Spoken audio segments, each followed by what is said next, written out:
these explorers asked these little boys, say, here, taste this candy. Gave them some candy. So you like that? I said, yeah. I said, good. Tell you what, give me those marbles, I'll give you some more candy. And they did that. And the explorers went off, and they discovered that these shiny rocks were large, uncut diamonds. The little boys did not have enough awareness to know what they had in their hands. And many of us are like that. Many of us have genius within us. We have ideas that we use it for the company. We put in long hours, 60, 70 hours a week for the company store. We'll break our backs for the company. But when it comes to us, when it comes to using our genius in our own behalf, taking a chance with our own creativeness, acting on our own dreams and ideas, somewhere along the line we get paralyzed. We find some reason not to do it. Oh, I did that. I'm not as good as they are. I don't have their education.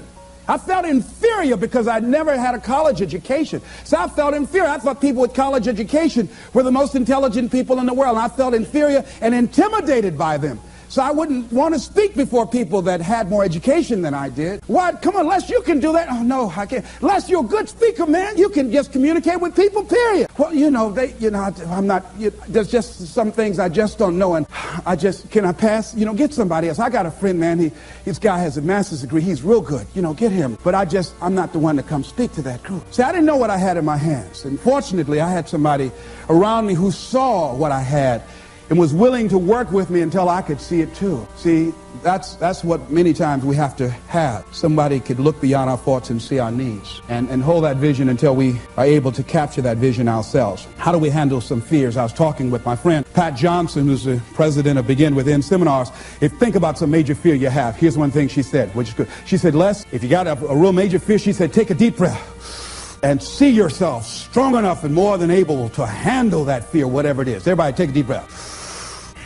Whatever that feels, just feel that you have the strength and the power and the capacity to handle it. Another friend of mine named Ron Weiner, he says, when I'm confronted with a fear, I just practice the art of looking beyond the fear. I go behind it and see it already completed, see it already resolved. And then I carry myself accordingly as if it already is taken care of. That dispels the fear for me. Another friend of mine by the name of Jack Wilson said, when I experience fear, I think about when I was in Vietnam and what I handled back then, and I look at what I'm dealing with right now, and the fact that I survived that, the fact that I had other kinds of situations that were close calls, or that I was overwhelmed with fear and I came through it, then I look at this and says, this is nothing here. And we've all had that experience, what Jack had. How many of you had some situations that you were in that you were overwhelmed with fear? You didn't know how you're going to come out, how you're going to survive, and you did. You survived and you didn't die. Raise your hand if you survived, all right? So what you got to do, whatever that was, whatever that state of consciousness, whatever that self-confidence that you had, however you stood up within yourself, here's what we know, you survived. Here's what we know, you're still here. You didn't die. Hello, you did not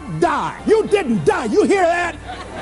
You didn't die. You're here right now. You got it and you handled that fear. You kicked it out of there. Remember that play Color Purple? I remember when Albert told the girl she couldn't go with Suge. He said, where you going? This girl been wanting all her life live her dream. But she was afraid. She felt incompetent and he had beaten her down and her self-esteem had eroded. He said, where you going? You can't talk. Suge can talk. You ugly. You dumb. Suge got class. You ain't got nothing. Where you going? You ain't going to make it. You're going to fail. She said, look here. I might be ugly. I might be dumb. I might can't talk. She said, but I'm still here. I'm still here.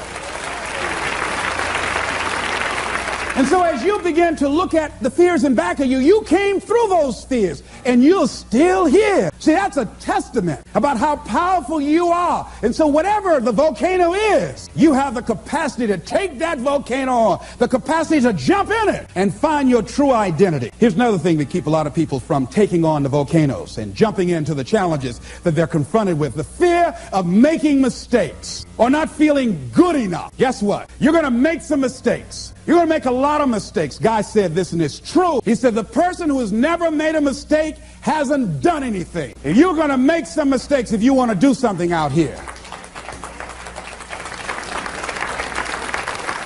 You're going to fall flat on your face. You're going to be criticized when you come out into the arena called life. You're going to feel awkward and stupid and dumb sometimes.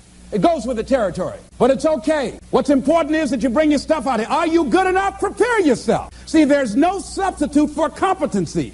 A positive attitude won't get it. Being enthusiastic won't get it. So you got to prepare yourself. You've got to develop yourself. You've got to practice. You've got to work. You've got to do your homework. You've got to do your research. See, a lot of people have a yes, I can attitude, but a no, I can't aptitude. And competency builds confidence.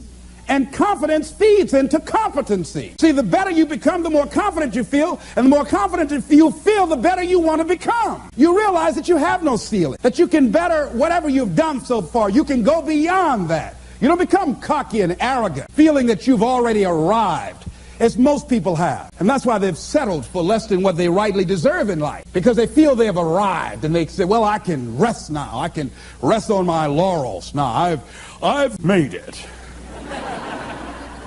No. As long as you're breathing, you've got some more work to do. There's something else for you to achieve. The publisher of USA Today said that unless you've made some major mistakes in life, you haven't started living yet. So a lot of people, if you've never made any major blunders, made some major mistakes, lost some serious money, taken some serious risks, you haven't started living yet. You don't call that living. Not rocking the boat, going through life quietly, tiptoeing safely to an early grave. No.